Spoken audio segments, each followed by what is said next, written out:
Sejam bem-vindos ao Portal Refrigeração. Meu nome é Ricardo Oliveira, instrutor do curso de refrigeração e máquina de lavar do Portal, tá certo? E hoje, dando continuidade à série aí, respondendo perguntas, respondendo aos comentários que me fazem, né, nos vídeos do canal, vamos falar sobre diversos assuntos.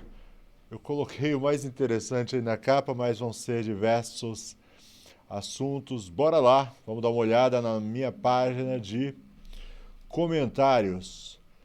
Legal? Bom. Vamos ver aqui, tinha uns bem interessantes. Eliane Teixeira, provavelmente ela não deve ser técnica, ela é uma pessoa que tem um problema na geladeira. Boa tarde, professor. Minha geladeira, o rapaz trocou o compressor, filtro e colocou gás. E mesmo assim a bichinha ainda não refrigera. Ela é uma geladeira Frost Free Consul 415. O que será? Eu não faço a menor ideia. É o seguinte, né? Vamos levar em conta que talvez o técnico ele acertou no diagnóstico, ela tinha problema de motor. Então, o que pode ser o problema além disso? Às vezes, excesso de gás, às vezes, pouco gás também pode fazer isso. E pode ser que ela tivesse outro problema além do compressor que foi trocado. Ou mesmo outro problema que não era o compressor que foi trocado. Tá certo? Às vezes acontece. Às vezes o técnico faz um diagnóstico errado. Mas aí, olha, só realmente fazendo uma análise no local. Não tem como, pela internet, eu te dar uma dica. Eu te aconselho a chamar um outro técnico para te dar uma segunda opinião. Tá legal? Deixa eu ver. Eu tenho aqui um inscrito, ele pergunta assim. Ele viu uma geladeira que eu postei há um tempo atrás, uma Consul. Sabe aquela Consul de uma porta só, mas que ela tem o sistema Frost Free nela? Ao invés de congelador, ela tem o Frost Free. Congelando, certo? Formando gelo, bloqueio de gelo. Aí ele me diz, olha, eu já troquei o sensor, mas continua com problema, continua bloqueando. O que pode ser? Meu querido Brendo, é o seguinte, pode não ser o sensor. Na realidade, esse sistema Frost Free envolve várias peças, tá certo? O sensor é só uma delas. Esse sistema dessa geladeira tem a plaquinha de potência, tem a resistência, tem fusível térmico. E qualquer um desses pode dar problema. Então, o correto realmente é um técnico dar uma olhada na geladeira, né? Chama um técnico que saiba fazer os testes nos componentes. Inclusive, você técnico que está me assistindo agora, se você não sabe fazer os testes nos componentes, normal, não vou julgar ninguém, mas a gente tem um curso, tá bom? Eu estou deixando aí na descrição o nosso curso. Se você quiser aprender, uma das nossas aulas é os testes de componentes que a gente faz. Legal? Dá uma olhada. Considera fazer, é um preço muito acessível. Às vezes no primeiro atendimento você já recupera o investimento. Legal, tem alguns elogios, parabéns. Top, muito bom. Vamos lá. Professor, quando pegamos uma geladeira parada, essa daqui é legal, hein? Quando pegamos uma geladeira parada, estava com compressor ruim. Quando trocamos o compressor, é aconselhável retirar o pré-condensador, pois estava parada e não dá para verificar também se tem vazamento? Bom, eu não tiro o pré-condensador à toa. Pré-condensador, para quem não conhece, também é conhecido como linha de orvalho, certo? A função dele, o pré-condensador é um tubo que sai do condensador e ele passa em volta da porta, principalmente do freezer, para não deixar suar, não deixar condensar água em volta da porta.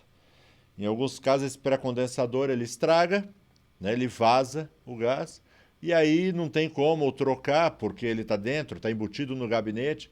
o que a gente faz é eliminar esse pré-condensador ou linha de orvalho.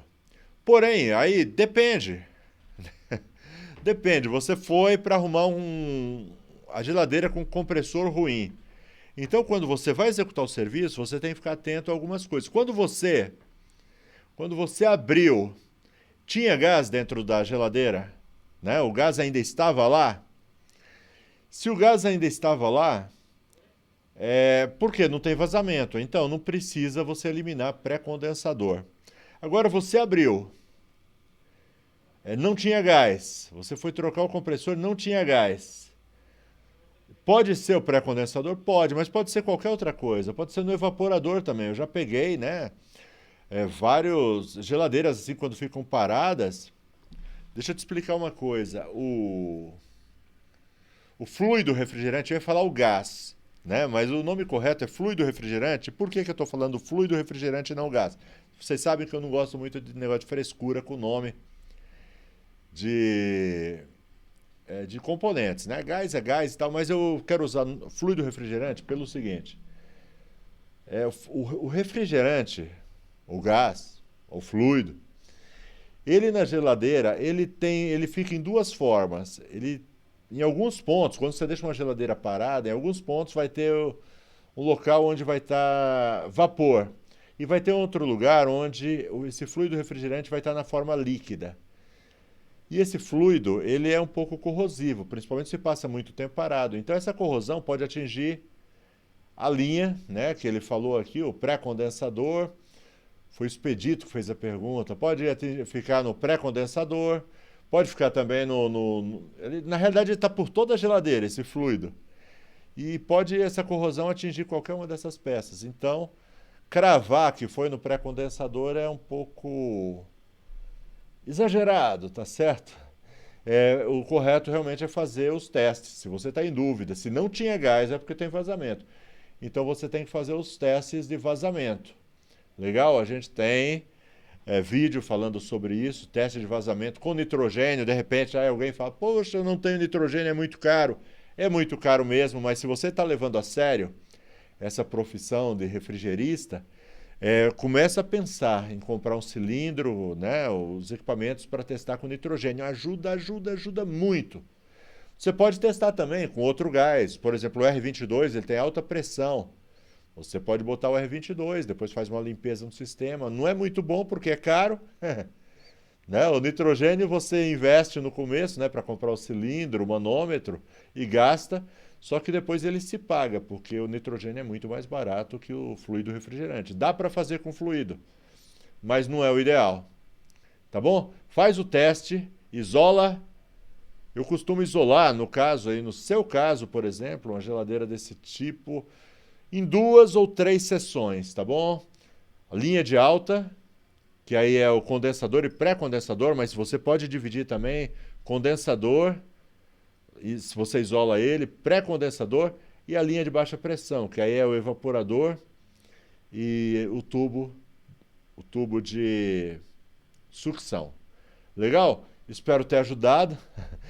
Quem está achando que eu estou falando inglês ou grego, quem não está entendendo nada do que eu estou falando, olha, considera fazer o nosso curso, tá? Lá a gente explica do zero, numa linguagem bem acessível para você entender do que a gente está falando. Depois você vai perceber que não é bicho de 7 cabeças, que é tranquilo. Boa noite, professor. É o Claudinei que está perguntando aqui. Estou com muita dificuldade de soldar o condensador de bebedouro de água, pois preciso trocar o compressor. Estou com muita dificuldade. O senhor pode me dar uma ajuda? Olha, a gente tem vários vídeos ensinando a você soldar esse tipo de solda. Né? Quando é o aço, né? Você sabe, condensador desse tipo, bebedouro, aquelas geladeiras tem aquelas grades atrás, ele é em aço e ele tem que soldar no cobre. Então, como fazer? É difícil, é uma das soldas mais difíceis, mas eu tenho vários vídeos mostrando, tá legal? Então, algumas dicas bem rápidas aqui. Lixa bem, lixa e limpa muito bem. Pode limpar com algum produto, por exemplo, como acetona, o local, né? Principalmente o tubo de aço, você limpa muito bem ele. lixou, limpou, aí você coloca, né, com cobre, aplica lá o fluxo e faz a solda. Assiste o vídeo que você vai ver como é que é. E outra coisa, tem gente que às vezes, olha, ele está dizendo que está com muita dificuldade de fazer a solda. Então tem gente que às vezes a solda não dá certa na primeira e aí tenta soldar em cima. E aí não dá certo. E vai pondo material. Quanto mais material você coloca, pior é. Às vezes, quando você percebe que não deu certo, a primeira, a segunda, não fica colocando mais material. É pior. Quando acontecer isso, você vai lá, tira aquele excesso de solda. Tem um vídeo que eu mostro também como é que você tira o excesso, você aquece. E aí com uma chave, né, uma chave de fenda velha, você, a hora que começar a solda a derreter, você tira ela. E aí você corta aquele pedaço e aí faz tudo de novo. Às vezes é vantagem fazer isso do que ficar tentando. Na maioria das vezes, quanto mais você tenta, pior vai ficando. Aí você vai perdendo a paciência e fica pior. Deixa eu ver aqui, tinha uma bem legal. Bom, recentemente, eu não estou encontrando aqui, mas eu lembro da pergunta. Um dos últimos vídeos que eu coloquei foi mostrando qual manômetro usar para fazer o monitoramento quando você estiver usando o nitrogênio líquido, né? E eu falei que o correto é usar aquele manômetro azul, sabe? Aquele manômetro analógico azul. Aí alguém... Puxa, eu queria tanto encontrar aqui para ver... Tá, eu não encontro, mas aí alguém chegou e comentou: eu prefiro usar o manômetro digital. Legal. Sem dúvida nenhuma, o manômetro digital ele tem uma escala muito mais precisa do que o manômetro analógico. Não tem dúvida, a gente não vai nem discutir com isso, né? Agora os pontos que eu estou colocando aqui, eu vou colocar para vocês. Primeiro ponto é o preço. Nem todos os técnicos têm um manômetro digital. Esse é um ponto, mas isso daí também, se você está trabalhando com isso, você tem que investir nisso, né? Então não é o ponto principal. Na minha opinião, o ponto principal é que o manômetro digital ele tem um problema que às vezes o vazamento ele é muito pequeno e para você fazer o monitoramento vai até horas, em alguns casos até dias, né? Tem casos que a gente tem que deixar o manômetro lá colocado por 24 horas para pegar um vazamento. Então o manômetro digital ele tem um problema que é assim, ele é programado para, se você não mexer com ele, se você não apertar os botões nele, depois de um tempo ele desliga. Cada marca tem o seu tempo pré-determinado. Então se você está fazendo o monitoramento e de repente ultrapassa aquele tempo, você vai apagar, o manômetro vai desligar do nada e você vai perder o monitoramento. Eu tenho vídeos, eu acho que eu tenho vídeos no canal onde eu fiz eu fiz esse monitoramento com o manômetro digital, mas foi rapidinho de encontrar porque o vazamento realmente era grave. Mas tem esses prós e contras. Além disso, tem caso mesmo, você fala, meu manômetro não desliga, ele fica ligado o tempo todo. Mas mesmo assim, às vezes você tem que deixar de um dia para o outro no cliente. E é uma peça cara, uma peça, né, o manômetro está caro, digital, principalmente esses mais sofisticados. E às vezes para você deixar na casa do cliente, né, às vezes acontece qualquer coisa lá, e aí o prejuízo vale muito mais que a geladeira em alguns casos, dependendo do manômetro. O que eu uso ele é muito barato, tá? Eu importei lá da China. Breve eu vou fazer um review, né, sobre ele, mostrando como usar, indicando, vou deixar até o link aí para quem quiser. Se você estiver interessado em ver aí o review desse manômetro que eu tenho, ele é muito bom, relativamente barato, mas tem essa questão. Ele tem um tempo determinado, tem alguns minutos e ele, né, algum tempo, não sei se é minutos ou horas, mas chega um momento que ele desliga e aí você está monitorando e você perde todo aquele seu trabalho. Legal? Bom, o último de hoje, eu tenho um comentário aqui, eu fiz há algum tempo atrás, não sei exatamente quanto tempo, 5 passos para fazer 5 passos. Bom, vai. Como fazer meu negócio dar certo, meu negócio crescer. Então, para o pessoal da quinta série, né, sem comentário de duplo sentido, por favor. Como fazer meu negócio crescer? A gente está se referindo, então, à sua assistência de refrigeração. É um vídeo muito legal. E um rapaz ele comenta, ó, já estou há 11 anos na refrigeração, tem 25 anos de idade, então ele começou com quanto? Quem é bom de matemática aí? Começou com 14 anos, talvez tenha começado como um aprendiz numa oficina, quem sabe com um pai, um parente, um amigo.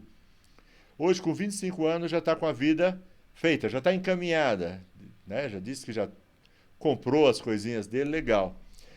E eu recomendo, olha, é um dos vídeos mais legais que a gente tem no canal, tá certo? E é engraçado que às vezes os melhores vídeos, às vezes as pessoas são os que menos dá audiência. Eu vou deixar aqui no final, tá certo? Quando a gente for encerrar o vídeo, eu vou deixar o card para você assistir esse vídeo, certo? 5 passos para a sua empresa ou assistência técnica crescer.